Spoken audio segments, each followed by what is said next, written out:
1974 saw many changes in Formula One. Emerson Fittipaldi left Lotus for McLaren. Niki Lauda and Clay Regazzoni are at Ferrari. Frank Williams continued his battle to stay in the sport. Jackie Stewart and Francois Sever have gone, but the racing is as competitive as ever. In sports cars, Matra is trying to make it a hat-trick of victories at Le Mans.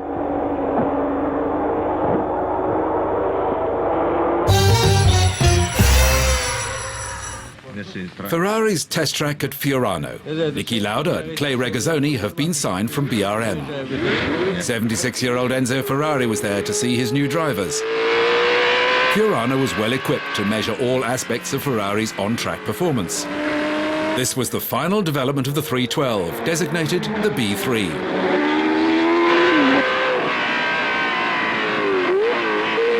Niki Lauda was impressing the mechanics. Well, I have to say, it's a bigger future than many other people.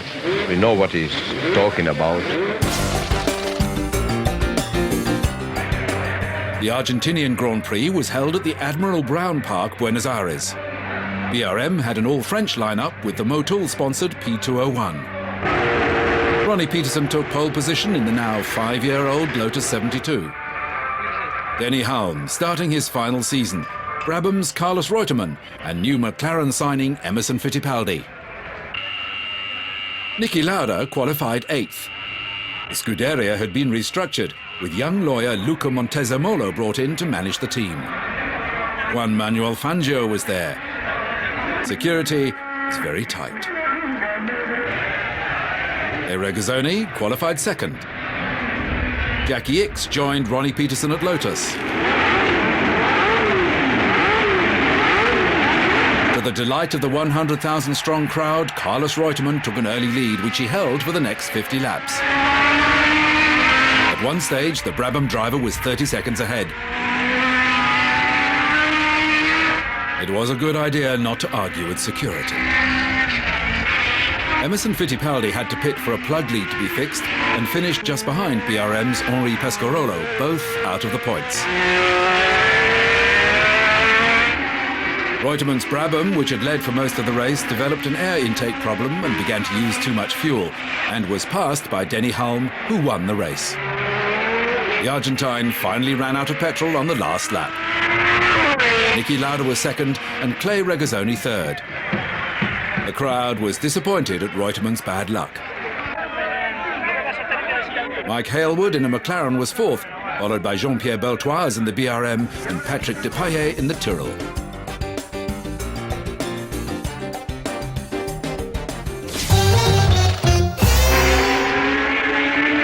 Two weeks later, in the Brazilian Grand Prix, Carlos Reutemann jumped into the lead, with Ronnie Peterson chasing. Pole sitter Emerson Fittipaldi was down in 3rd, with Clay Regazzoni 4th. For the first few laps, Reutemann was able to keep Peterson behind him, but the Brabham driver's softer tyres began to lose grip when he was passed by Peterson and Fittipaldi. Reutemann faded and was overtaken by both Regazzoni and Ickx.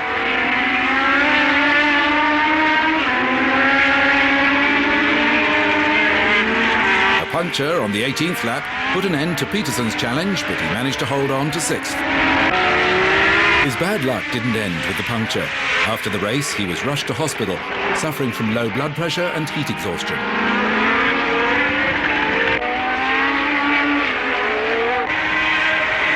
Emerson Fittipaldi was 13 seconds ahead of Clay Regazzoni when the flag was waved 8 laps early because of an approaching downpour. Was Fittipaldi's 2nd win in his home race.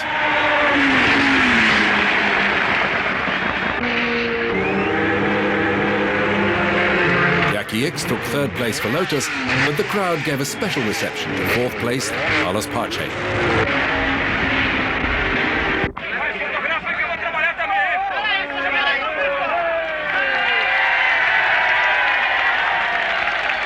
Popular win put the 27-year-old Brazilian in equal 2nd place in the championship with teammate Denny Hulme on 9 points. The leader was Clay Regazzoni on 10.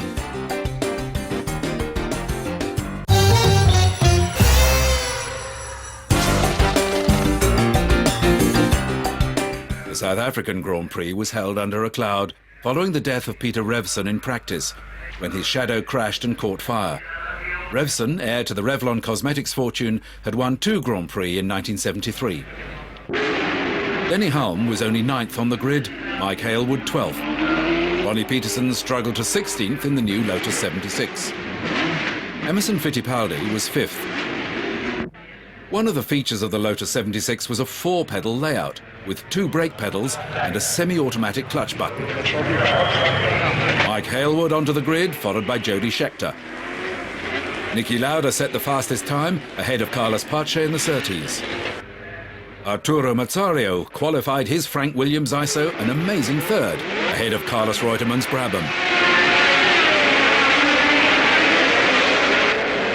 Lauda took the lead, but Reutemann, who had shown great promise without ever winning a World Championship race, was right on his tail in the number 7 Brabham.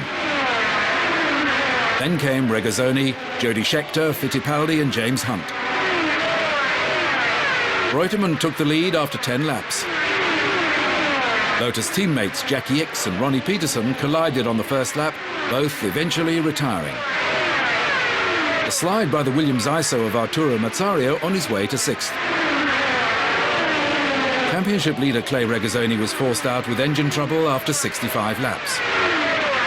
Jean-Pierre Beltoise and the BRM took 2nd place when Lauda's Ferrari stopped 3 laps from the end. When Argentine radio announced Carlos Reutemann's debut win, motorists in his hometown of Santa Fe drove in a noisy cavalcade.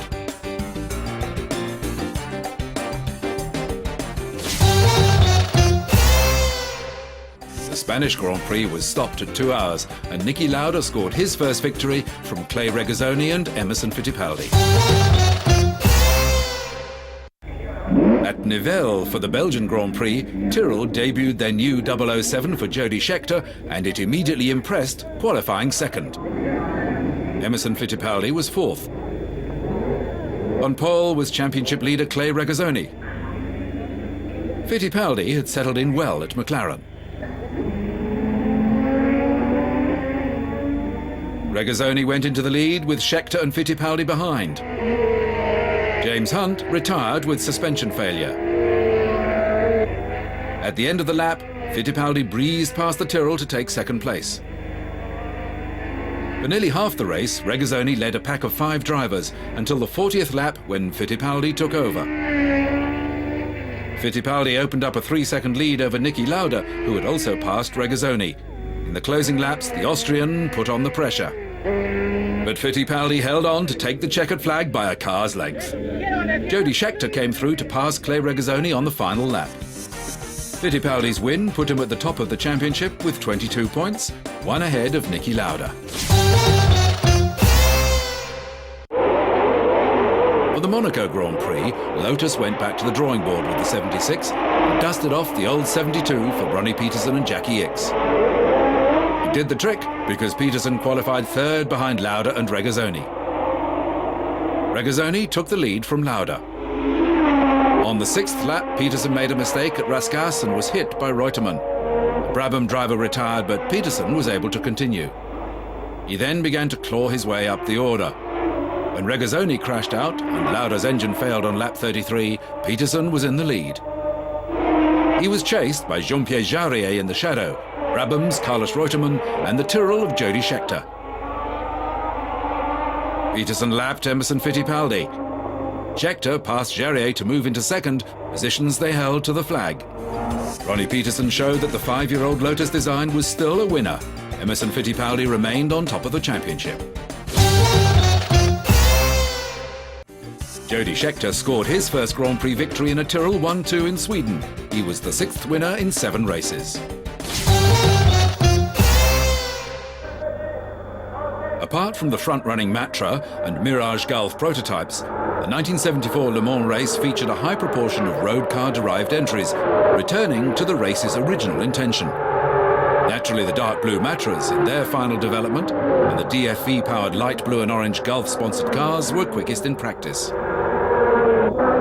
On pole, defending champions Henri Pescarolo and Gérard Larousse in the Matra MS670C. The Vern Schuppen Reiner Wiesel Mirage was slow to leave the line and retired a few hours into the race. Matras soon held the top 4 places, but 2 of their cars encountered problems and withdrew.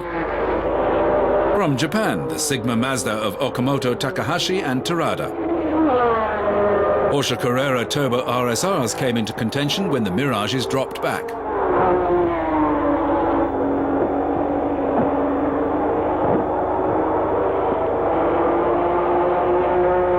Tracking the leading Matra of Pescarolo and Larousse along the Mulsanne Straight at over 340 kilometers an hour.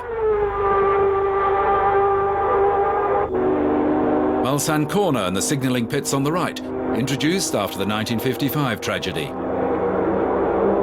Then it's off towards Indianapolis and Arnage corners on the 14-kilometer circuit. Jean-Claude Aubrier and Depnik in the BMW CSL 3.5 finished 15th. Franz Pesch and Jürgen Barth didn't finish in their Porsche Carrera RSR.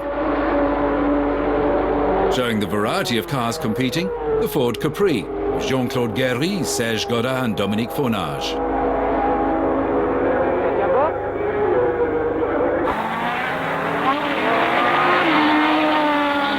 Jean-Pierre Jarier and Jean-Pierre Beltoise's Matra retired with engine maladies 8 hours into the race.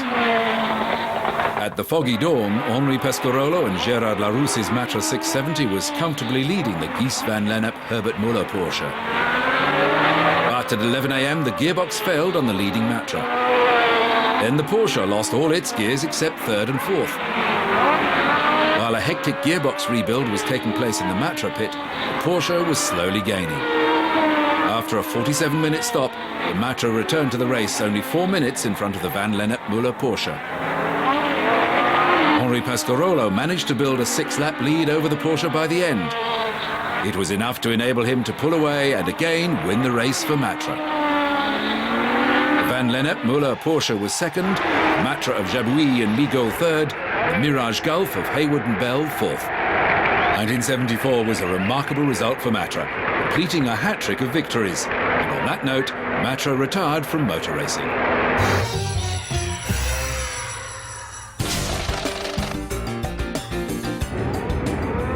Qualifying for the Dutch Grand Prix produced an all-Ferrari front row with Niki Lauda and Clay Regazzoni. Ronnie Peterson was a little off form, having been knocked unconscious in a testing accident.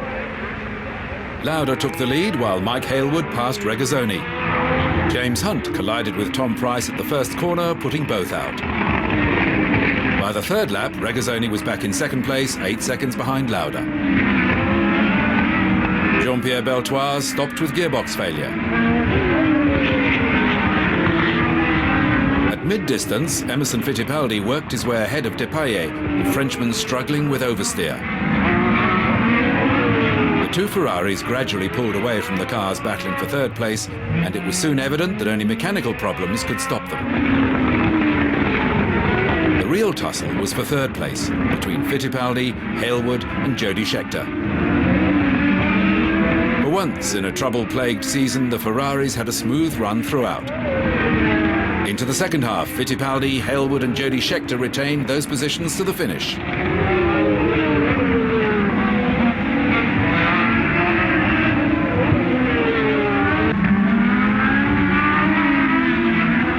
Lauda and Regazzoni had also scored a double success in Spain 2 months before, but this was much more convincing. In the Drivers' Championship, Emerson Fittipaldi was still ahead on 31 points, with Niki Lauda on 30 and Clay Regazzoni 29.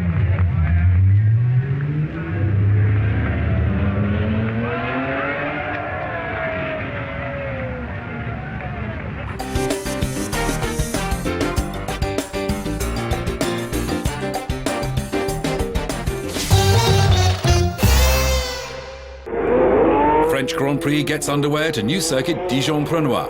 Right from the start, there was incident. James Hunt's Hesketh clipped the slow-starting Shadow of Tom Price, putting both cars out. For the first 16 laps, Ronnie Peterson was stuck in second behind Niki Lauda. Then Peterson made his move, outbraking Lauda at the end of the straight and taking a lead he never relinquished. Emerson Fittipaldi went out with engine failure on lap 28. That promoted Jackie Ickx to 5th and Denny Hulme to 6th. Peterson and Lauda were lapping other competitors, including Graham Hill on the short Dijon circuit.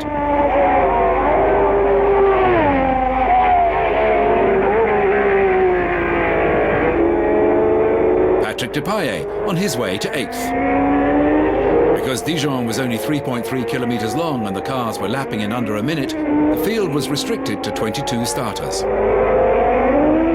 Behind the leaders, a series of other cars in pairs fought out private duels. Clay Regazzoni, Emerson Fittipaldi, Jackie Ickx and Denny Hulme among them.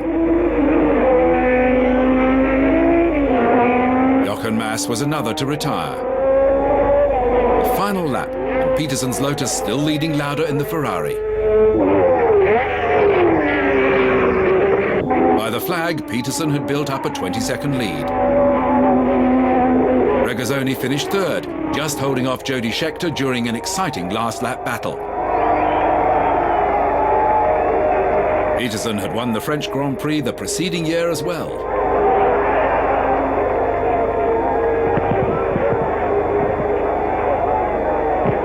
Niki Lauda moved into 1st place in the World Championship, 4 points ahead of Clay Regazzoni.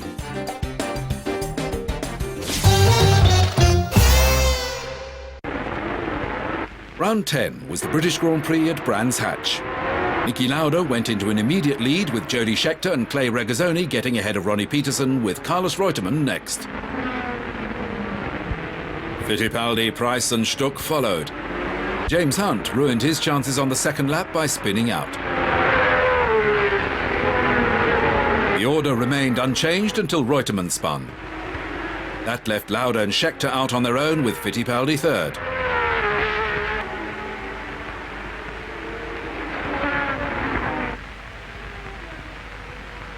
And Stuck crashed, leaving debris on the track.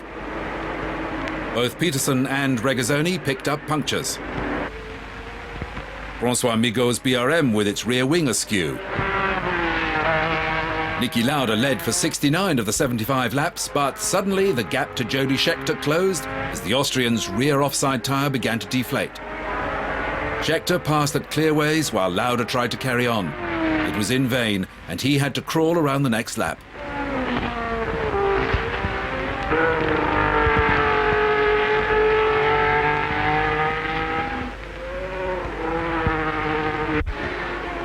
Ronnie Peterson's tyre was replaced. Lauda was forced into the pits and then had trouble getting out of pit lane with officials and hangers-on milling around. Jody Scheckter went on to win the British Grand Prix. Emerson Fittipaldi snatched 2nd, while Jackie Ickx came 3rd with a deflating tyre. Fittipaldi's 2nd place took him back to the championship lead with 37 points, 1 ahead of Niki Lauda.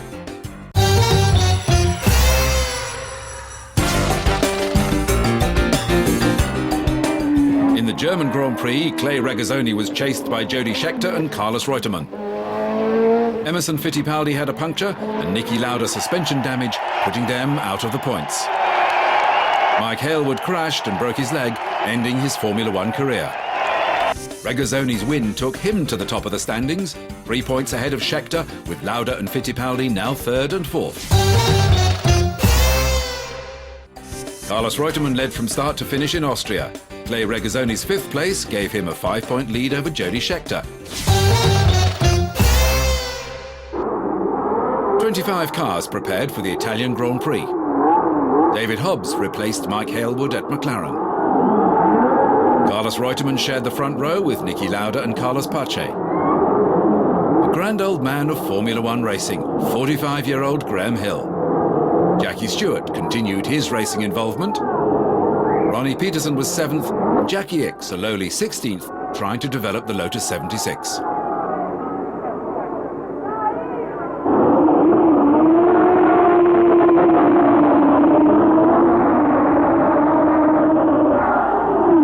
Niki Lauda raced into the lead, and up from 5th place, Clay Regazzoni took 2nd.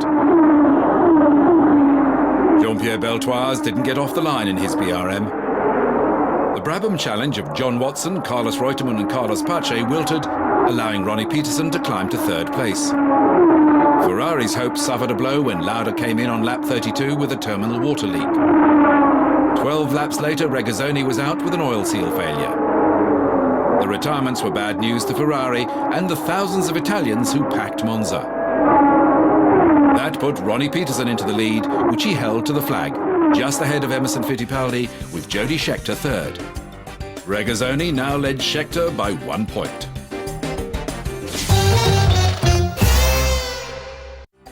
Fittipaldi took a crucial win from Regazzoni in the Canadian Grand Prix, putting the Brazilian back in the championship lead.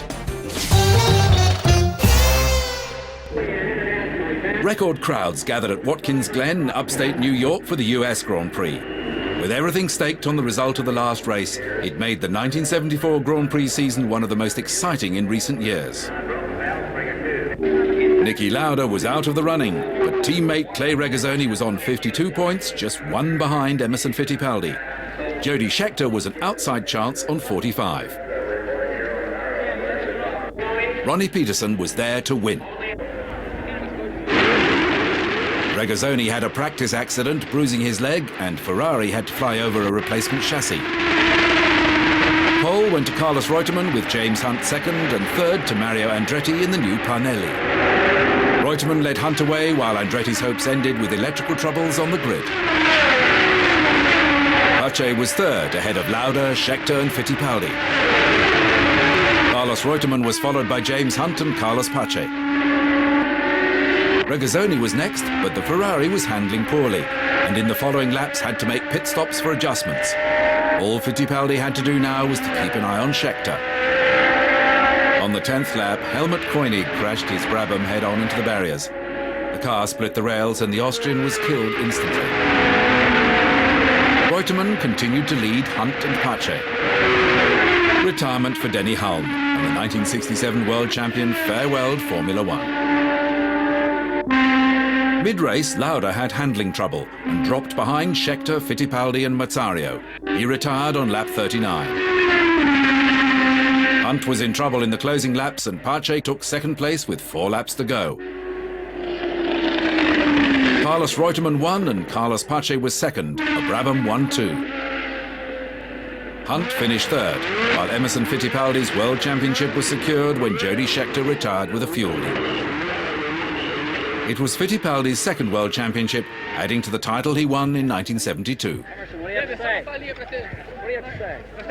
very, very pleased with winning the championship for the second time. I'm really pleased.